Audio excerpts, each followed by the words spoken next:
Well, we are now entering part 2 of the find out stage. As expected, European refining margins turn negative. What's going on? Now, I've talked a lot recently about the physical price of oil versus the futures market. The physical price is what refiners actually pay to buy actual oil. The futures price is just a paper market. It's what you see when you Google oil prices on your phone. And if you look at this chart, historically, you can go back and see that the physical price is always very close to the futures price, and that's why we just look at the futures price when looking up oil prices. But that's no longer the case, because the Trump administration has decided to manipulate the futures market by pumping billions of dollars into it via the U.S. Treasury. They've done that to keep futures market prices lower because you don't like high oil prices.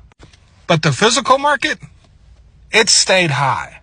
When refiners buy oil, they're buying oil for the price on the physical market, which is right now well over $130 a barrel.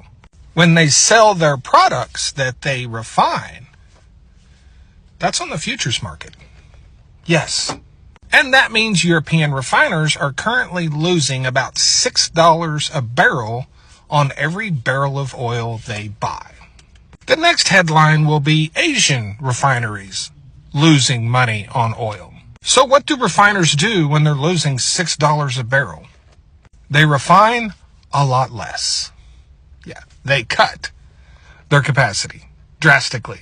And this typically leads to fuel shortages. And that is the catalyst that brings those future prices back up to those physical prices.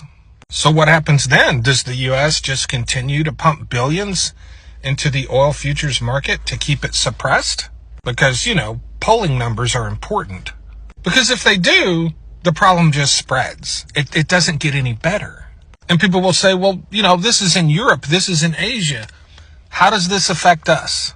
Well, if Europe and Asia start experiencing fuel shortages due to refining margin losses, then we sell them more what?